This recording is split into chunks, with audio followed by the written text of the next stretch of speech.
Now, when you find a relationship like that, you see, where the two aspects of it, the great and the small, the vast and long, and the little and short, and you don't find one without the other, then you know this is not a separation, but a union,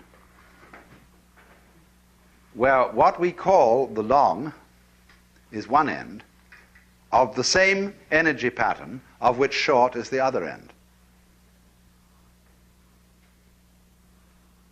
Imagine a triangle. It has a wide base and a tiny point. Well, that's the nature of a triangle. Imagine the ocean. It keeps waving. And the waves come and the waves go, but the ocean keeps on waving. Well, we are similarly like that. No ocean without waves, you know. It's a dynamic system, it's moving. And so we are the universe waving. Each one of us is it waving in a particular way.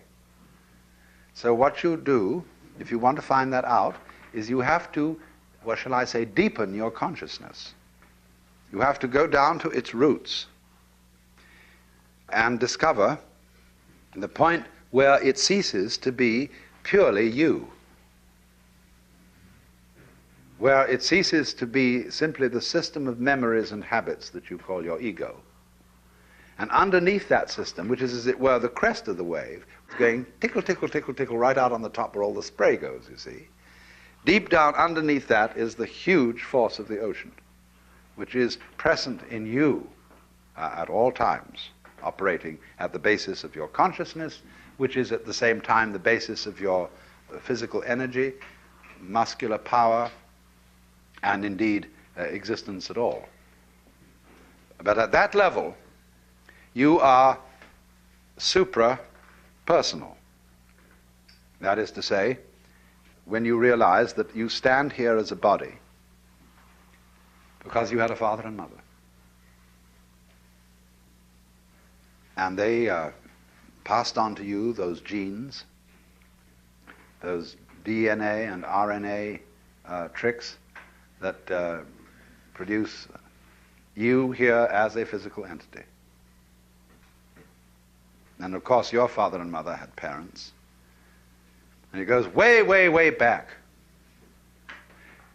It's as if you see, there was, according to certain cosmological theories today, a primordial explosion which blew up and created the universe.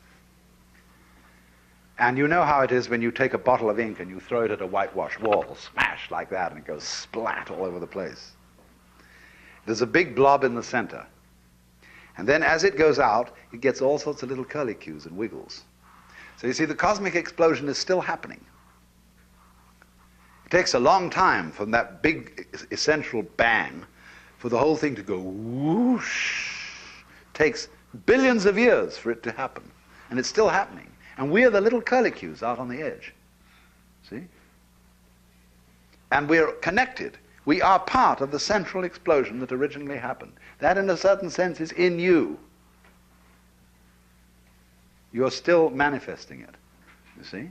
So, when you consider yourself as a physical being, consider this hand. It is very ancient. Just like you pick up a stone. Say, how old is this stone? Well, scientists will say, well, it's about, comes from the Pleistocene age, and it's probably,